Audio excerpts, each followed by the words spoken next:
I'm Lee Slusher, CEO of BT Consulting and member of the Polygauge Expert Network.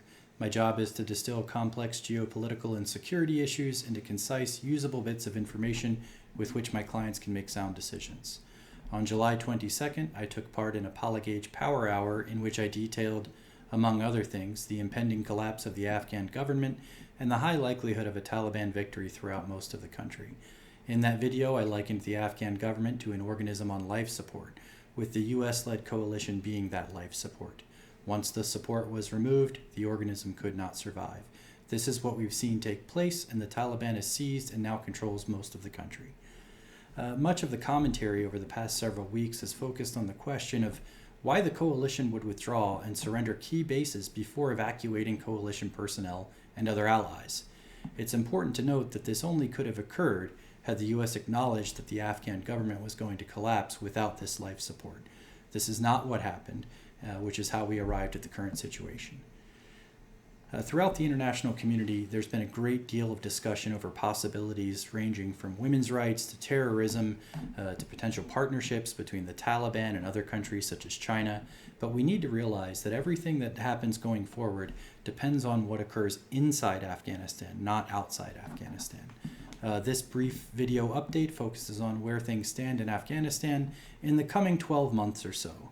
It covers the governing challenges that now face the Taliban, including infrastructure, security, and economy, and it concludes with what all this means for the international community. The Taliban's lightning advance over the past several weeks will give way to the process of governing the country, and this process is incredibly difficult. In the media, many have referred to this Taliban 2.0 concept, with some even describing the group as worldly. This is short-sighted.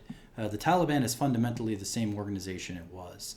The display of media savvy in the past couple of weeks does not mean the Taliban is a new organization. Simply because some literate members of the Taliban have smartphones and can make memes and videos for the internet does not mean the Taliban has fundamentally changed. For the past 20 years, the Taliban has focused on fighting the coalition, which they saw as foreign invaders, and the Afghan government, which they saw as a puppet regime. They now face the very complicated task of governing a largely rural, impoverished, and illiterate country. Take, for example, the fact that the Taliban have recently asked Turkey for assistance in running Hamid Karzai International Airport. This means the Taliban does not have the capability even to run the airport in Kabul, and Kabul is among the most advanced places in the entire country. For the past 20 years, most of the logistical infrastructure has come directly from the coalition, and the coalition is now gone. So in addition to maintaining infrastructure with which they have no skills or experience, the Taliban now has to ensure security. Now, despite claims to the contrary, the Taliban essentially has to pursue the enemies of the past 20 years, lest these enemies become the seeds of an anti-Taliban insurgency. We have unfortunately already seen the work of ISIS-K, and further reprisals will occur, especially after the coalition has left the country. The Taliban simply cannot let those who wish to form an insurrection to do so. On the issue of economy, the overwhelming majority of the Afghan economy came directly from coalition spending. This is all gone now. So what will take its place? Well, one would have to only assume that a small fraction of the international investment will continue. So what does this mean? It means Afghanistan is facing difficult days. The Taliban recently banned the production of opium, which was one of its primary sources for funding its insurrection.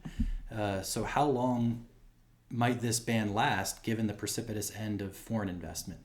Might the Taliban sanction or even tacitly allow the production and sale of opium? This is, after all, one of their only options for revenue. So all future international engagement in Afghanistan really depends on the Taliban's handling of these challenges and whether Afghanistan once again becomes a safe harbor for terrorists. For the past 20 years, most engagement in and about Afghanistan has occurred via the coalition, and the coalition is now gone. The world's attention may have returned to Afghanistan in recent weeks, but how long will it remain? Afghanistan, even during the coalition presence, was largely forgotten in the eyes of the international community. This renewed attention is likely fleeting, especially with the coalition forces leaving the country in the coming days. Just consider places like Somalia, Yemen, Libya, and Syria, and so on. The international community can and does tolerate desperate situations. For instance, Will Western nations even want to engage with the Taliban when it inevitably returns to its former treatment of women and girls?